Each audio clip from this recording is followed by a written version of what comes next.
தொட்டது அனைத்தையும் துலங்க வைக்கும் நவீன சாணக்கியன் அமித்ஷாவின் வெற்றி சரித்திர கதை. பிரதமர் நரேந்திர மோடி அவர்களுக்கு மிகவும் நெருங்கிய கட்சி நிர்வாகியாகவும் திறமையான நம்பகமான தளபதியாகவும் தொடர்ந்து இருப்பவர் தற்போதைய உள்துறை அமைச்சர் அமித்ஷா.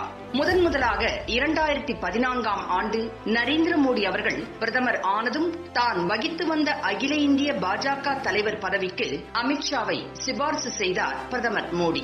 கட்சி தலைவராக 5 ஆண்டுகள் பணியாற்றிய அவர் சென்ற 2019ஆம் ஆண்டு ஏப்ரல் மாதம் நடைபெற்ற நாடாளுமன்ற தேர்தலில் பாஜக அபார வெற்றி பெற்ற பிறகு மோடி 2ஆம் முறையாக பிரதமர் பொறுப்பேற்க இவர் உள்துறை அமைச்சரானார். கட்சியின் மூத்த நிர்வாகி JP நட்டா அடுத்த தலைவராக பதவியேற்றார். தலைமை பொறுப்பு ஏற்றதும் கட்சியை பலப்படுத்த நாடு முழுவதும் புதிய உறுப்பினர்களை சேர்த்தார். தான் பதவிக்கு வந்த முதல் 8 மாதங்களுக்குள், அதாவது மார்ச் மாதம் 2015க்குள் நாடு முழுவதும் 10 கோடி உறுப்பினர்களை சேர்த்தார். அவரது வேகமான செயல்பாட்டை அன்றே கட்சியினர் பார்த்து பெருமைப்பட்டனர். 2014-16ஆம் ஆண்டுகளில் மகாராஷ்டிரா, ஹரியானா, ஜம்மு காஷ்மீர், ஜார்க்கண்ட் மற்றும் அசாமில் சட்டமன்ற தேர்தல்கள் நடைபெற்றன. பாஜக தேர்தல் பொறுப்பை ஏற்ற அவர் மதியூக வியூகங்களை அமைத்ததன் விளைவாக பாஜக முதலாக மகாராஷ்டிரா, ஜம்மு காஷ்மீர், அசாம், ஹரியானாவில் ஆட்சி அமைத்தது. இதில் காஷ்மீர் மற்றும் அசாமில் பெற்ற வெற்றி வரலாற்று சிறப்பு மிக்கதாகும். பெரும்பான்மை முஸ்லிம்கள் மிகுந்த மாநிலங்களில் பெற்ற இந்த வெற்றிக்கான காரணம் முழுவதும் அமித்ஷாவையே சாரும்.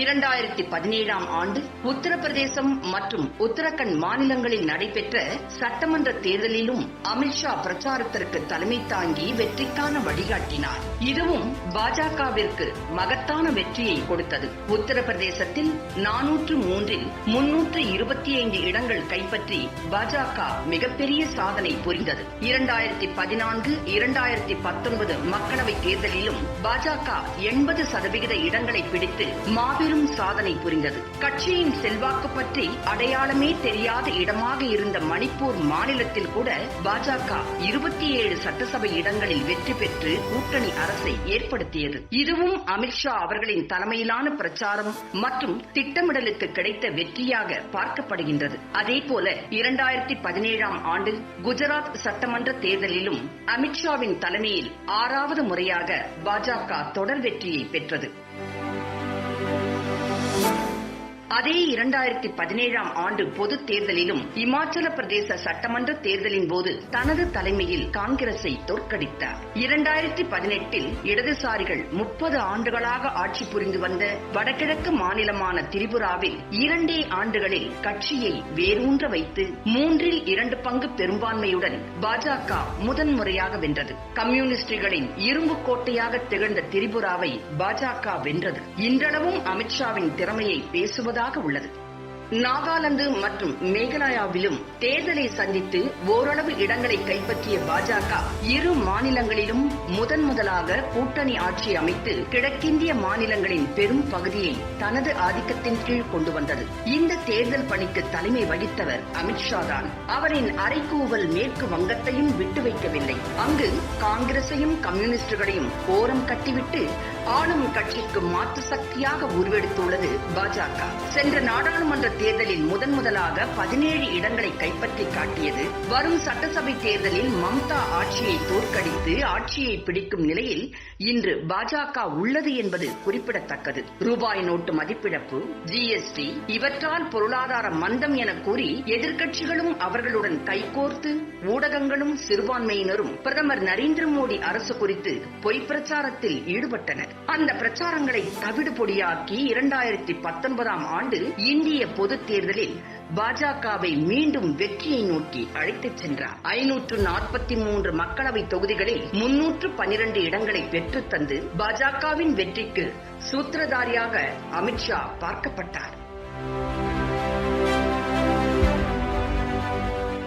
கேரளாவில் ஐயப்ப பக்தர்களுக்கு நேர்ந்த சம்பிரதாயம் தொடர்பான பிரச்சனைகளை கையில் எடுத்த அவர் பாஜக சார்பில் மாபெரும் ஆர்ப்பாட்டங்களை செய்தார். அதன் மூலம் அந்த மாநிலத்தின் மொத்த வாக்குகளில் குறைந்தபட்ச காலத்தில் 16% பெற்று 3வது சக்தியாக நிலைநிறுத்தி உள்ளார். 2 ஆண்டுகளில் கட்சிக்கு ஒரு கிடுகிடு வளர்ச்சி அளித்து தெலுங்கானாவிலும் காங்கிரஸையும் தெலுங்கு தேசத்தையும் குப்புற கவிழ்த்து அந்த மாநிலத்தின் முடிசூடா மன்னனாக கருதப்படும் சந்திரசேகருக்கு சவால் விட்டு அவரது மகளை முக்கிய தொகுதியில் தோற்கடித்ததுடன் அந்த மாநிலத்தில் தனது முதல் முயற்சியிலேயே 4 மக்களவை இடத்தை பிடித்தது பாஜக.